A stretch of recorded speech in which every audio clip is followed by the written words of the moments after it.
Hi everyone, welcome to the quick chemistry PYQ series. तो ये question आया था नीट 2022 में। तो हमें यहाँ पे फाइंड आउट करना है what mass of 95% pure calcium carbonate will be required to neutralise the hydrochloric acid solution. तो इस रिएक्शन में यहाँ पे हाइड्रोक्लोरिक एसिड सॉल्यूशन है। इस सॉल्यूशन को हमें न्यूट्रलाइज करना है कैल्शियम कार्बोनेट से। तो हमें बताना है कि कितना मास लगेगा कैल्शियम कार्बोनेट का इस हाइड्रोक्लोरिक एसिड की सॉल्यूशन को न्यूट्रलाइज करने के लिए। ठीक है, तो हमें फॉर्मूला पता है, that is percent purity is equals to mass of a pure compound divided by the total mass of impure sample.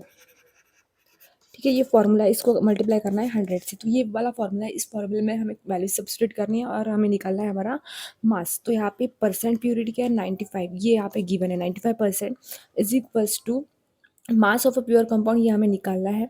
और यहाँ पे ये total mass of impure sample, ये भी हमें निकालना है इनटू 100। तो पहले क्या करेंगे कि मास ऑफ प्योर कंपाउंड निकालेंगे। उससे पहले यहाँ पे देखो, यहाँ पे इस क्वेश्चन में हमें गिवन है that is 50 ml volume given है एंड मोलरिटी गिवन है 0.5 मोलरिटी। तो इस हिसाब से हम निकाल सकते हैं number of moles of solid. तो यहाँ पे हम फॉर्मूले में लिखते हैं that is molarity is equals to, ये फॉर्मूला हमें पता होता है, number of solid by the volume of solution. तो यहाँ पे अगर हम वैल्यू सब्स्टिट्यूट करते हैं तो ये आ जाएगा 50 ml एंड दिस 0.5 मोलरिटी। तो यहाँ पे देखो, अगर हम 50 ml को कन्वर्ट करना है लीटर में तो हमें ज़रूरत रहेगी मल्टीप्लाई करने की, दैट इज 10⁻³ से अगर हम मल्टीप्लाई करते हैं लीटर्स को तो वो कन्वर्ट हो जाएगा, सेम रहेगा एज इट इज़ मिलीलीटर की तरह। तो यहाँ पे देखो, यहाँ पे एन ले लिया और ये 0.5 मोलरिटी इंटू 50 इंटू 10⁻³ लीटर्स। ठीक है, इसके बाद यहाँ पे देखो इसका आंसर आ जाएगा 0.025 मोल्स। तो ये आ गया इसका आंसर। अब देखो यहाँ पे हम देखने वाले रिएक्शन में स्टाइचियोमेट्री। यहाँ पे हमने निकाला that is 1 mole of calcium carbonate में कितने मोल्स प्रेजेंट है। तो वो कितने मोल्स प्रेजेंट है, दैट इज 0.025 मोल्स। ठीक है, इतनी बात क्लियर है। इसके बाद यहाँ पे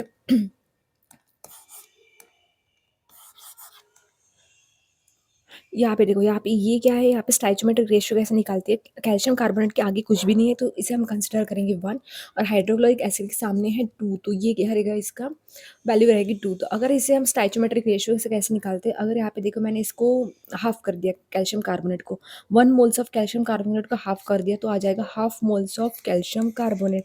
साथ ही में हाइड्रोक्लोरिक एसिड को भी हाफ कर दिया तो ये आ जाएगा 1 मोल्स ऑफ हाइड्रोक्लोरिक एसिड।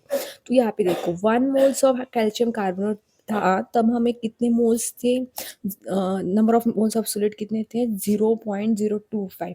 अगर मैं इसको हाफ कर देती हूँ, half mole of calcium carbonate, तो इसको क्या करना पड़ेगा, हाफ इंटू 0.025। तो ये आंसर आ जाएगा 0.0125 मोल्स, ये आ जाएगा इसका आंसर। तो इस हिसाब से हमने ये वाला वैल्यू निकाल दी। ठीक है, मोल्स भी। अब देखते हैं इसमें, अब हमें निकालना है that is mass of a pure compound. Mass of a pure compound, तो इसका फार्मूला है mass is equals two moles into molar mass. Moles कितने आए थे, 0.0125 into molar mass. Molar mass कैसे निकालते हैं कैल्शियम कार्बोनेट का, तो यहाँ पे कैल्शियम का आ जाएगा 40, कार्बन का आ जाएगा 12, ऑक्सीजन 16 × 3, तो ये आ जाता है 100 ग्राम्स पर मोल।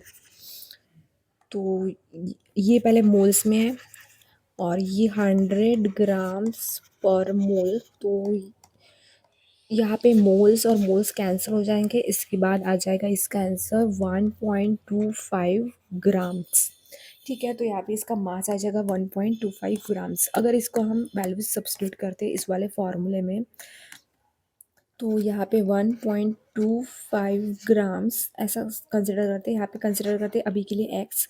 तो इसके बाद यहाँ पे देखो x is equals to 1.25 by 95 और ये था ग्राम्स में इंटू 100, तो इसकी वैल्यू आ जाएगी दैट इज़ 1.315 समथिंग, अप्रॉक्सीमेटली आता है 1.32 ग्राम्स। तो इसका आंसर ये रहेगा। अभी आपको डाउट होगा कि यहाँ पे हमने बोला था इम्प्योर सैंपल, तो इसका रीज़न बताती हूँ। इम्प्योर सैंपल क्यों बोला गया है? जो हमने पहले मास निकाला था, mass of pure compound, mass of pure compound आया था 1.25, ठीक है, मास ऑफ प्योर कंपाउंड।